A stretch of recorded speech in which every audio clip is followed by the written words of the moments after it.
So my brothers and sisters, I'm just making this point, emphasizing because we have sisters here, alhamdulillah, and I want to include them.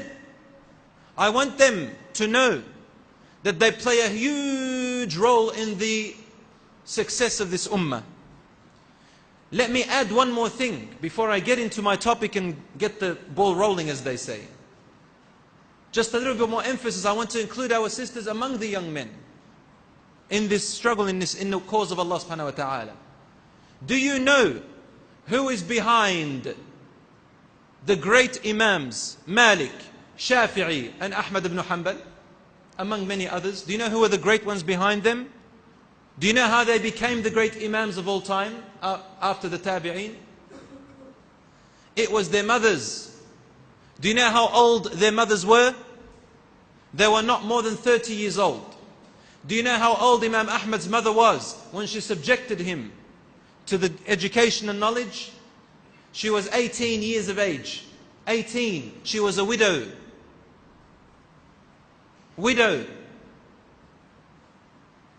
And she said to her son Ahmad, learn the character. Learn the adab of your teacher before you learn his knowledge. Imam Malik, his mother was below 30. When she took him herself to the Masjid al-Nabawi and she chose for him his teacher Rabi'atul Ra'i, Imam Malik was 10 years old.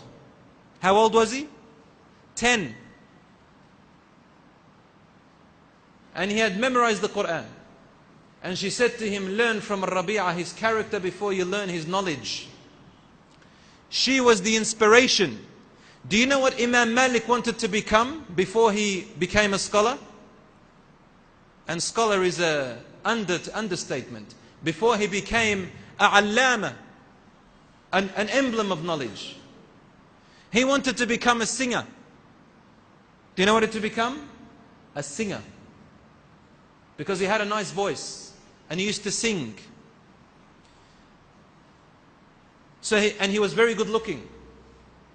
He came to his mother and his mother said to him, son, you want to become a singer? That's fine. But let me warn you about something. I want to inform you how young women had they were the drive, the turning point of these great imams. She said to him, if you want to become a singer, that's good. But there's a problem. Singing comes with good looks. And you don't have it. And that deterred him away from that to become Imam Malik as we know him. Imam Shafi'i's mother, under the age of 30, she took him from Mecca and sent him to Medina to learn of the great Imam Malik. She taught him the Quran at the age of 7. Memorized it all. And he memorized Al-Muwatta for Imam Malik at the age of 10 or 12. And he was a poet at the age of 11. She was his inspiration as well. So I want to include our sisters in this. And I want the young men to understand that when you get married, insha'Allah, to take good care of your wives. Because what you are taking care of is not just a woman. You are actually preparing a generation to come. The mother, as the poet in Arabic says, الأم مدرسة إذا أعددتها أعددت شعبا طيب الأعراق. The mother is an educational institution on her own. She is a school, a university. If you look after her and prepare her, you would have prepared a whole generation to come of youth full of great character and morals, full of leadership. And you know, we always complain that women talk too much. Am I right? Yes? Dare I ask the men to put their hands up if they agree with me? It's scientifically proven. I'll just give you that. I'll save you. I can see some of the brothers afraid to put their hands up because they'll get caught on camera and their wives will see them upstairs. Have to go back home and pay for it. Okay. I'll give you your excuse from now, inshallah. Scientifically proven, it is the nature of women that they talk more than men. In fact, they made statistics that they talk about 24,000 words a day. And men talk between 9,000 to 14,000 on average. So that gives you, when young brothers, if you want to get married, I'm giving you a hint, a head start, inshallah.